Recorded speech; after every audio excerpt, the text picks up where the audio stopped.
Over the past few weeks, we've brought you plenty from the Consumer Electronics Show in Las Vegas, but there's still more, with something for people of all ages.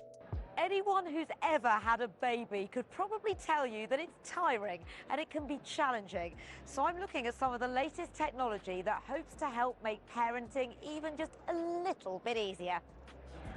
This is a self-driving pram. Now, before you panic that the baby's going to be in it and it's going to go and disappear off by itself, that's not what it's all about. In fact, it doesn't do the self-driving if the baby's in there. The idea is that it just makes things a little bit easier for the parents. So, first of all, well, it's got a rocking mode. If I press this, you can see what it does. So if you're standing there and you want the baby to be rocked, maybe you're sitting down having a coffee, it can save you the job. And then if you're heading on a walk, maybe an uphill walk, well, it can use its bit of power to feel really light. But the reality is it only has battery life for 4 to 5 hours. So once the battery's gone, well, it is a little bit weighty and you may need to carry it up and down steps as well. But for the star feature, let me just take the baby out, not an actual child. And if I press this 3 times, well, the pram starts moving just in front of me. So you can give full attention to holding the baby whilst knowing the pram's by your side. It's got various sensors on it, so it shouldn't bump into anything. It'll give you a warning if there are hazards nearby as well by the light here changing colour.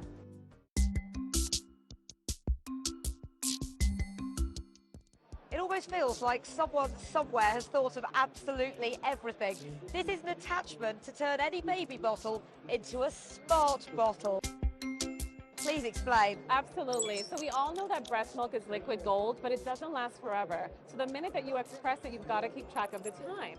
So this device attaches to any baby bottle on the market. Once it's prepared, you slide it on. It tracks the expiration, the temperature around the bottle, and even tracks feedings automatically. And I assume it could do the same job with formula. Absolutely. Okay, well, that's all pretty simple. Does it also log the data as to what it's been doing? Yes, absolutely. So we work with an app, so it automatically logs that feeding because it knows when the baby is feeding. It logs it to the app, the time, and you also can track the ounces and how much your baby is feeding to make sure they're drinking enough. You don't want to be hearing this sound. But when it does happen, the sooner that you know the solution, the better. Often it's, of course, a parent's instinct, but sometimes you just can't figure out what the problem is. So maybe AI could come to the rescue. Roberto, what have you created here? We use AI to analyze the sound of baby when they cry. And what we can do with that is basically we detect how often they cry compared to other babies of the same age. And then in particular, we translate in real time what the baby is crying for. And does the system keep on learning as parents use it? Correct, yes. So in order to launch this solution, to develop the solution, we collected plenty of cry sounds from all over the world. And now when people use our solution, we basically get the feedback. Can you show me how it works? Yeah, sure. So I will just play a hungry file in this scale. Quite distressing to hear, even though it's not an actual baby in here. Okay, so the system is listening to the sound. Correct. And it's analysing why it thinks this crying's happening. Then what happens? You get some information via the app. Yeah, should I stop this? Yes, let's stop the crying. All right, good. As big as we can. Yeah, good. So after around 25 to 30 seconds of the baby crying from the beginning, then you get a notification on your phone that your baby is crying and also why the baby is crying. So for example, in this case, you can see the baby was hungry. It can identify if a baby's hungry, if a baby's tired. Does it also have an I don't know category? We have 5 categories. So baby can be hungry, can be sleepy, can need to burp, uncomfortable, and has pains. How much better would you say the AI's understanding is of these cries than the human ear and a human's instinct? AI has been trained with millions of cry sounds from parents from all over the world. So Yeah. AI in this case can really compare huge amounts of data which no person really have ever listened to. Considering the human race has managed for millennia before this, I know that many will question the need, no matter how knowledgeable it may be on a baby's screams. Thank you very much, and hopefully something that we've seen there could make parenting a little bit easier. I mean, when I was a new parent, I had no idea what the different cries meant. I was desperate for anyone to tell me what they wanted.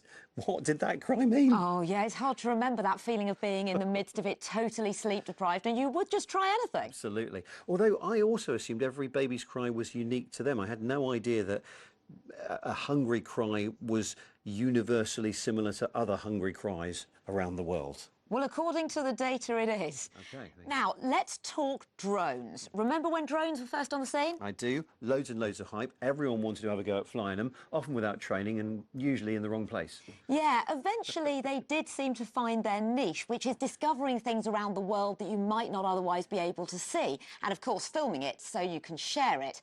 And James Clayton has been to meet a YouTuber who may have recorded something fishy off the coast of California. She's out. Look at that thing. You can see it good. Carlos is a YouTuber and shark fanatic who is frankly amazing at finding sharks with his drone. He's become an internet sensation, his videos racking up tens of millions of views. So from here, you'd have no idea there was a great white shark out there because it's almost impossible to see it from the beach, and that's why drones are so important.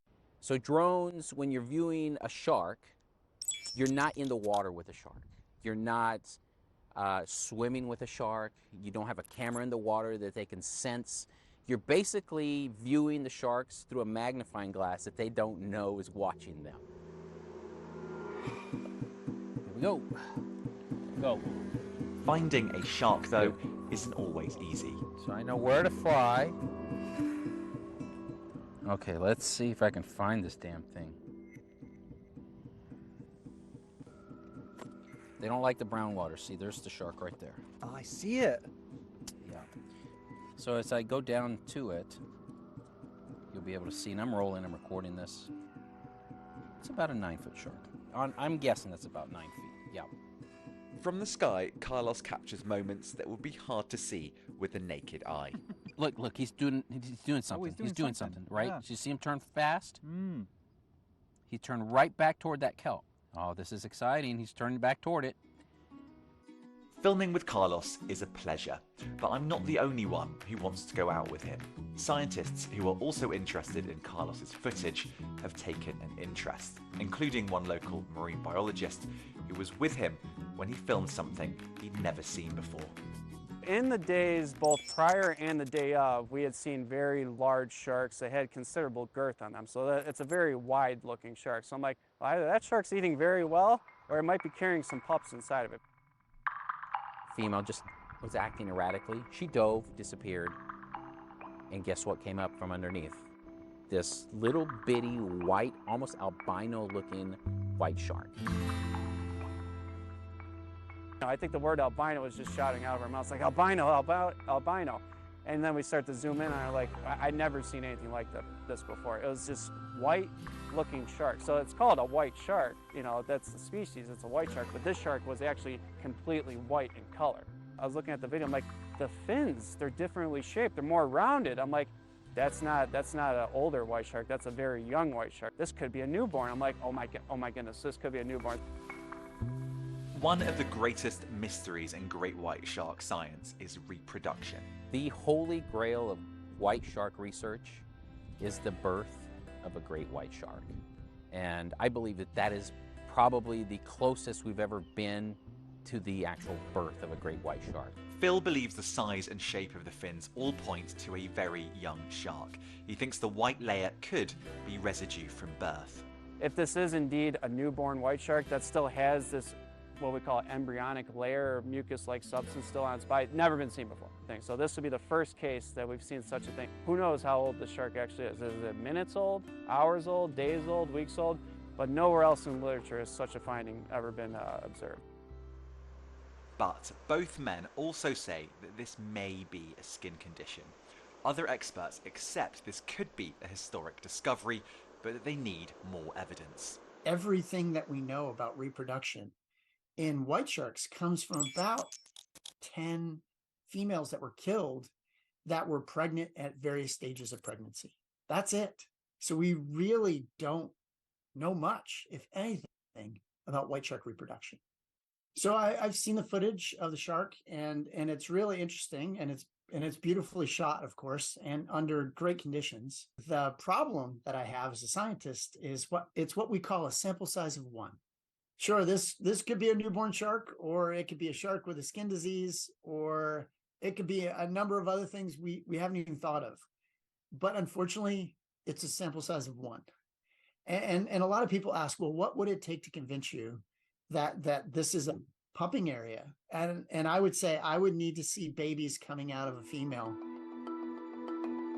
But what everyone can agree on is that drones are playing a huge role in learning more about sharks, including how often they interact with humans.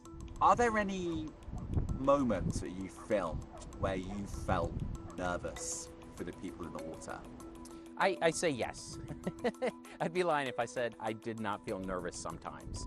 It's not that we didn't know that sharks were near people before. We've known that for a long time. We just didn't know how much. The next question that needs to be answered is, what does that mean? It's likely that drones will give us a tool to begin to answer them.